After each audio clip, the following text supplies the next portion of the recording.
Véronique, Karine, Nathalie, je suis ravie de vous retrouver. C'est la première fois qu'on se retrouve depuis votre formation en octobre, je crois. Je vous propose un petit thème qui est les archétypes. Prenez le temps de faire monter les informations à vous.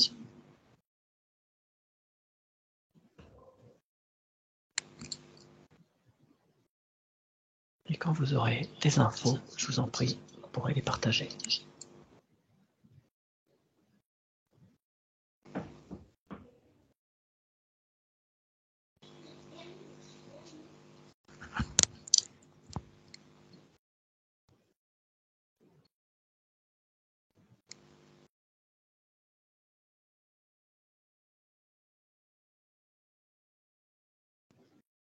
Moi, pour le moment, je vois un quadrillage comme un genre de jeu de dames. Ok. Très bien. Poursuis. Demande à tes parties supérieures un peu plus de précision par rapport à ce damier.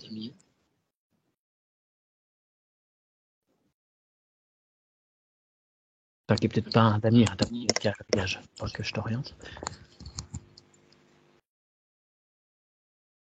Véronique, Nathalie. Moi, j'ai des arcs qui se succèdent comme... C'est quoi, des arcs? Des arcs qui se succèdent comme si j'étais... des constructions religieuses avec des arcs, toutes sortes d'arcs. Donc les arcs, moi, je ne connais pas les noms, mais les comme ça, les comme ça. Et en dessous, il y a des types qui passent. Mais ça y va, quoi. Ok. Pareil, et moi, pardon, excuse-moi Véronique, va voir plus avant s'il y a d'autres informations par rapport à ces arcs et ces types qui passent dessus. Et sous quelle forme sont ces types, si tu peux voir un peu plus. Véro, je t'écoute. Moi, j'avais une notion comme de treillis qu'on trouve sur les chantiers. Avec aussi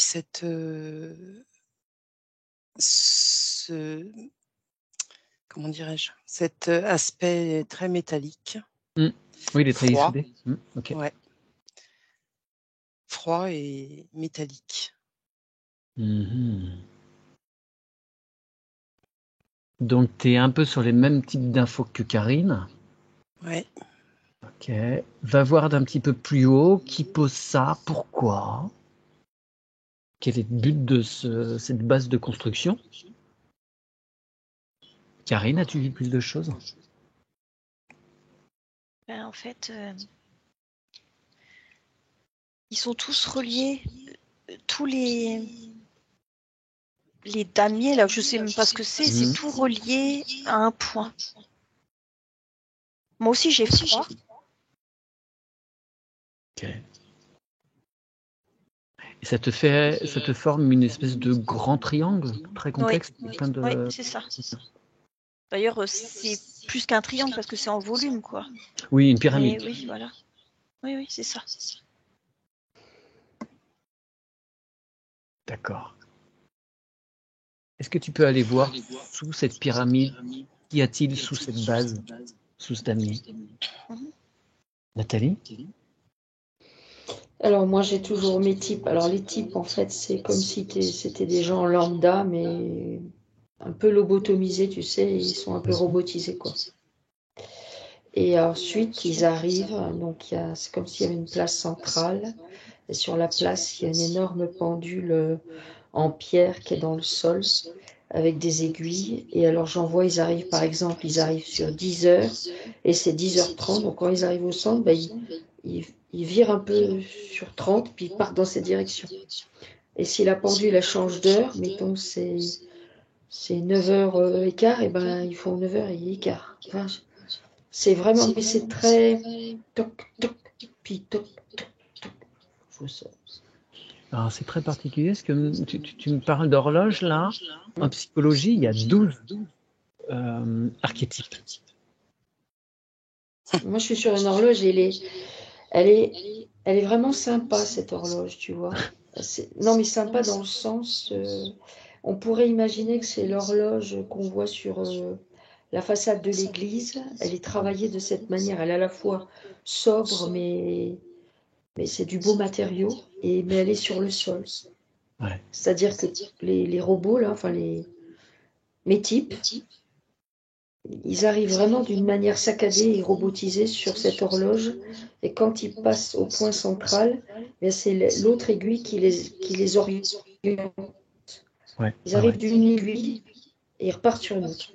Ah ouais, donc ils sont guidés, ils suivent l'indication qui leur est donnée. Oui, c'est ça, par l'horloge. Ok, est-ce que tu peux prendre un de ces types et suivre ce qu'il fait, ce qui détermine qu'il soit sur un chiffre ou un autre, parce que ce que ça implique, ce qui en découle, pardon. Véronique. Alors moi, tout ce qui me vient, c'est la fondation d'une base, d'un socle.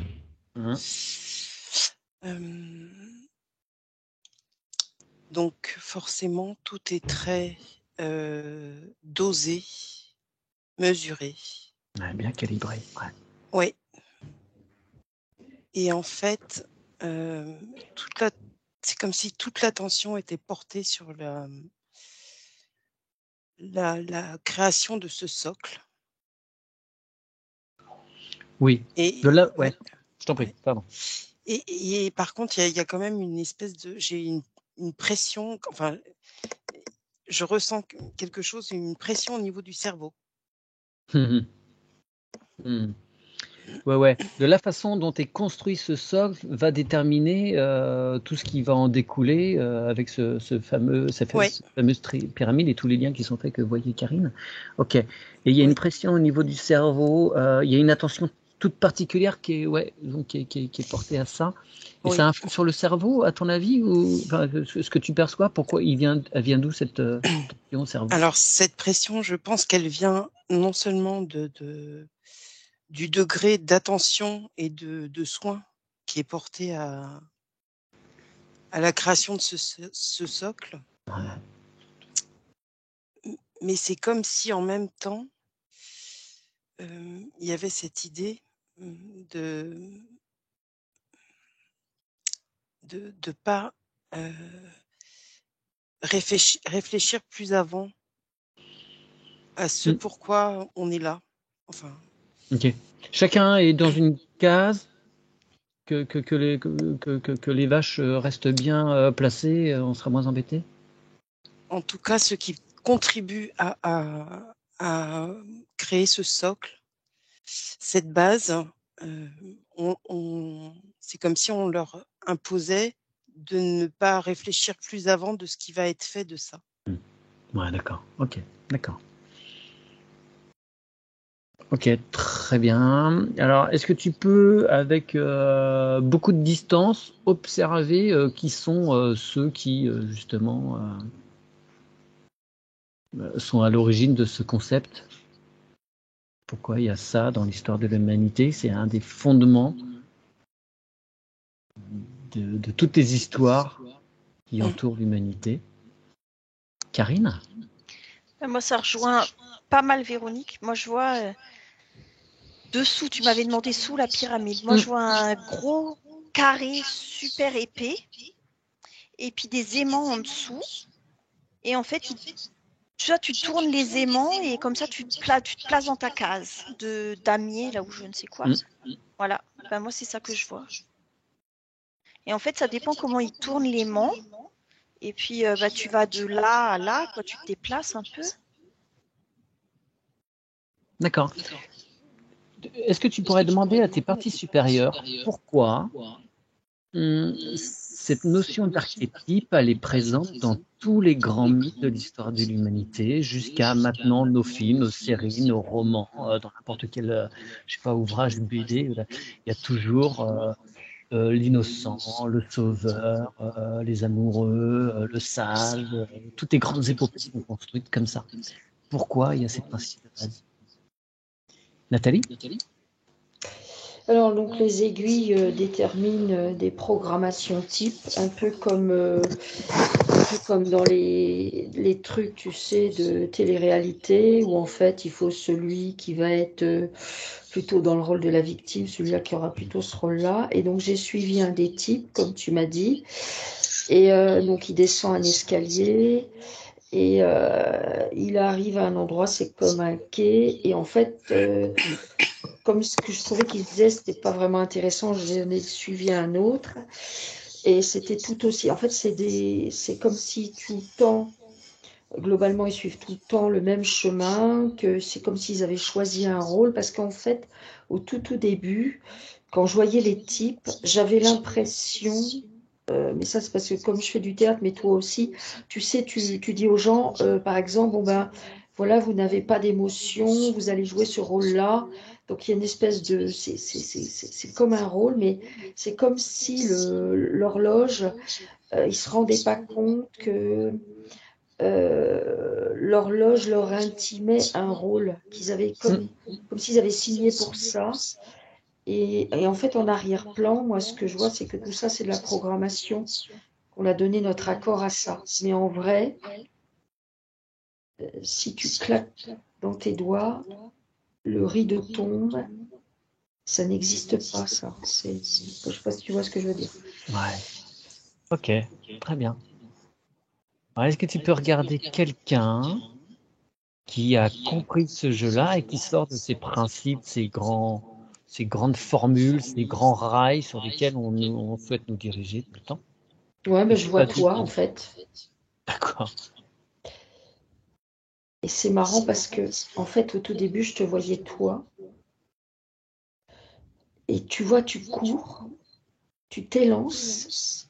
Et avec tes jambes, tu fais clac comme ça, là, une espèce de bond, comme un pied de nez que tu ferais, tu vois.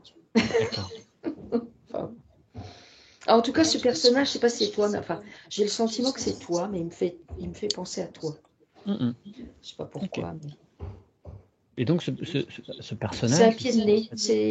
Il y a plein, enfin, il y a un certain nombre de gens qui ont bien compris ça, que la princesse n'existait pas, que le prince charmant n'existait pas, que la victime n'existait pas, que, que l'horloge, en fait, et c'est ceux qui ont compris ça. Là, je vois l'horloge, tu vois, elle vient de partir en fumée. Les aiguilles, elles s'envolent, tu sais, tout s'envole. Les pièces la matière même du sol en pierre se déconstruit et elle n'est plus là, alors elle paraissait hyper solide, hyper ancrée. ok, très bien, très bien, très bien. Alors, est-ce que tu peux regarder, ouais, partons là-dessus.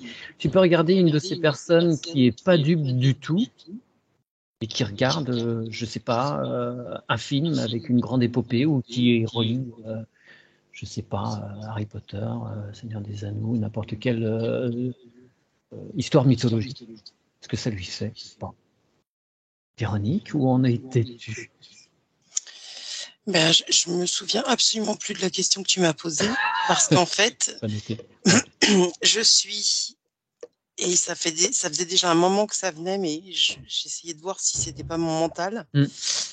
Et en fait, ça me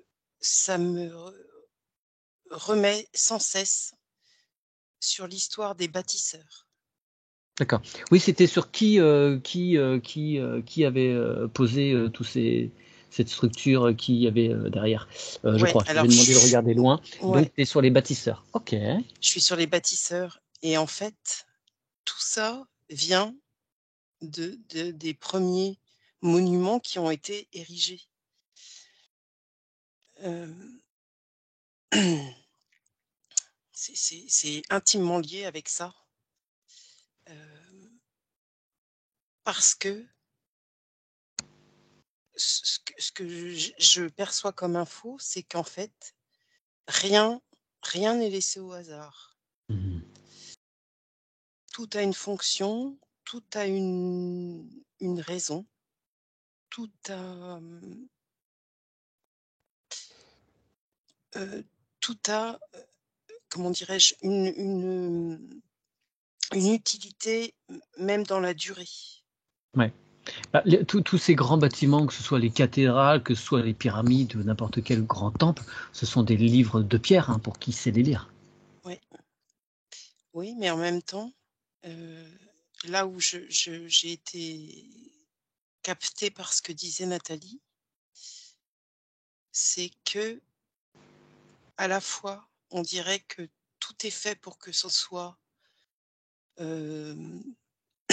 complètement grandiose quand on est face à ce type de bâtiment ou enfin, d'édifice érigé, comme si ça devait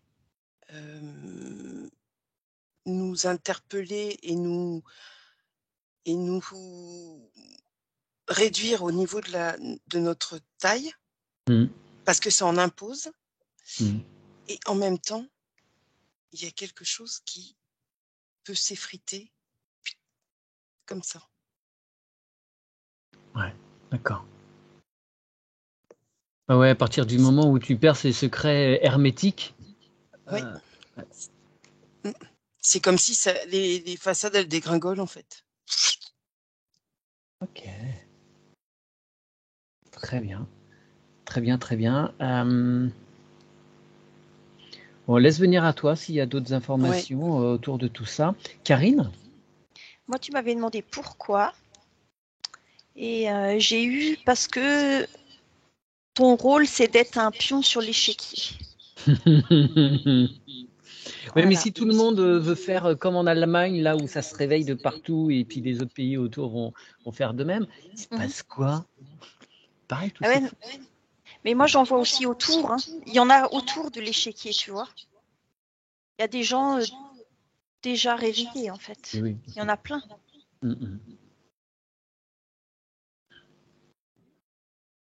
Okay. Ouais, en fait, avec les aimants, là en dessous, ils te tiennent en laisse.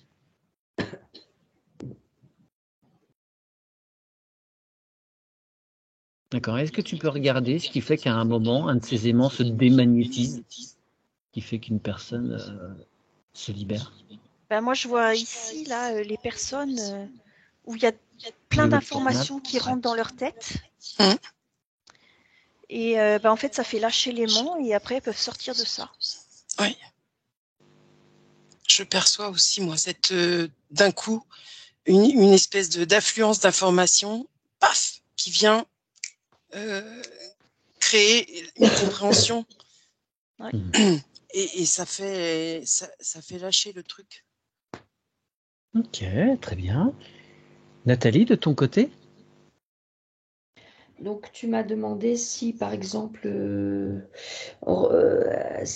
les gens qui sont pas dupes regardent une épopée ou quelque chose comme ça.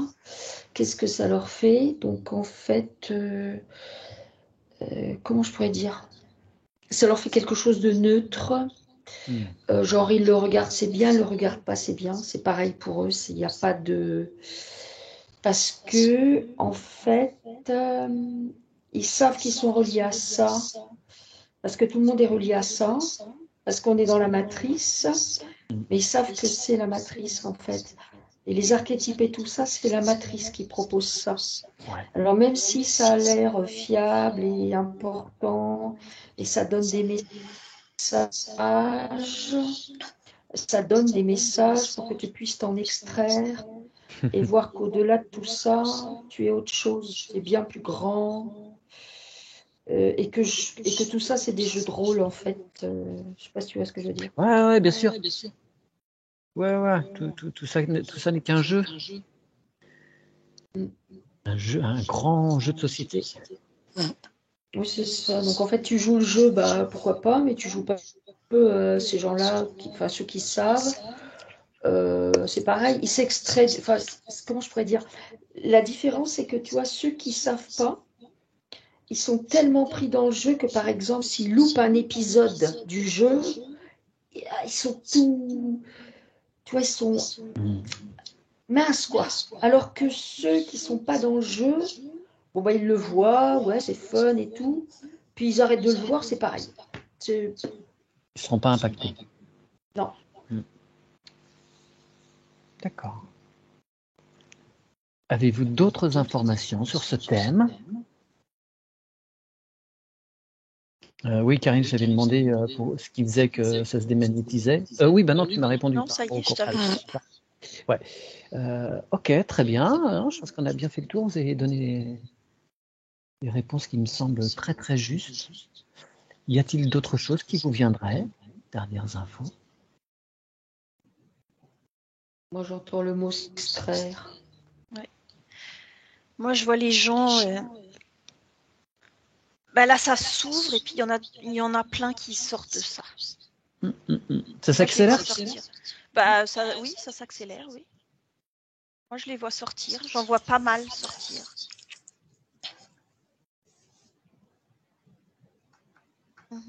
Très bien. Véro, des dernières petites choses qui te sont présentées? Moi, j'ai toujours cette sensation là au niveau du crâne. Et là, du coup, ça venait aussi en résonance avec le troisième œil. Donc, j'interprète ça comme une comment dirais-je, une prise de conscience qui gagne du terrain, en fait. Parce qu'en même temps, mon corps se détend. Donc, c'est comme si, oui, il y en a de plus en plus là qui comprennent, en fait, et qui vont chercher l'info. Ce qui est assez nouveau, ça. Ouais. Enfin, là, de la façon dont je perçois, d'ailleurs, il y en a pour qui ça fait beaucoup. Hein. Oui, ça doit faire beaucoup à digérer d'un coup. Oui, ça fait beaucoup. Oups. Ouais, mais voilà, c'est tout là. Ok, très bien, merci beaucoup, mesdames. Je demande à tout le monde de bien vouloir se rendre sur votre chaîne pour vous y abonner et vice-versa. Et je signale que vous aurez un live le 26 janvier. J'espère pouvoir être présent, ce sera chouette. Merci beaucoup, mesdames. À très bientôt. Je coupe l'enregistrement.